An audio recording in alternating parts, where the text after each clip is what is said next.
بيكم في قناة أنا وطفلي. عمرك ضربتي ابنك وبعدها قعدتي تعيطي لوحدك وقلتي ما كنتش عايزه اضربه بس هو بيغلط كتير وما بيفهمش غير كده؟ لو انت بتستخدمي الضرب كوسيله تربيه خليني اقول لك الحقيقه من غير تجميل، الضرب ممكن يسكت الطفل بس عمره ما هيربيه. وفي الفيديو ده هتفهمي ليه الضرب اسرع طريقه تخسري بيها ابنك، وايه اللي بيحصل في نفسيه الطفل وقت الضرب، وازاي تربي من غير ما تمدي ايدك وتنجحي بده. اولا ليه الضرب بيبان انه حل سريع؟ الضرب بيوقف السلوك فورا، بيخلي الطفل يخاف، بيدي للأم إحساس بالسيطرة فالأم تحس أهو سمع الكلام، لكن الحقيقة اللي حصل مش طاعة، ده خوف مؤقت. طيب يا ترى إيه اللي بيحصل في مخ الطفل وقت الضرب؟ وقت الضرب مخ الطفل بيدخل في حالة خطر، التفكير بيقفل والفهم بيختفي والطفل ما بيفهمش وبيسأل بينه وبين نفسه أنا غلطت في إيه؟ هو بيفهم بس اللي بحبه وجعني وأنا مش آمن والقوة هي الحل. الضرب بيمسح الرسالة التربوية وبيزرع رسالة أخطر. كمان الضرب بيكسر العلاقة قبل ما يعدل السلوك. الطفل اللي بيتضرب بيخاف بس ما بيحترمش، بيطيع بس من غير اقتناع، بيكبر وهو شايف إن اللي أقوى بيضرب، وده بيطلع طفل عدواني أو طفل ضعيف ومكسور أو طفل بيكذب علشان ما يتضربش. وكمان أخطر حاجة إن الضرب بيعلم الضرب.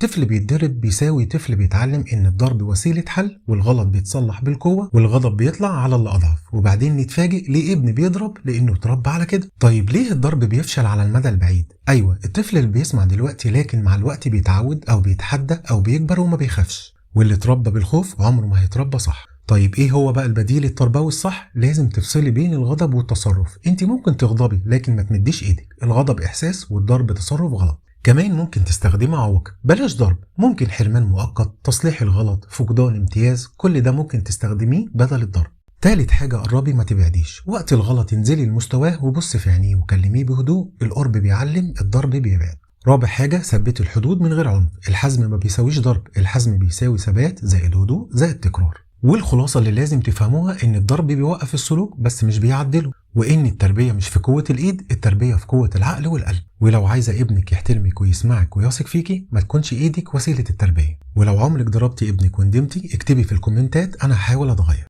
وما تنسوش تشوفوا باقي سلسلة الأخطاء التربوية على قناة أنا وطفلي. ولو الفيديو ده عجبكم ما تنسوش تعملوا لايك واشتراك في القناة وتفعلوا زر الجرس علشان يوصل لكم كل جديد، واشوفكم على خير الفيديو اللي جاي.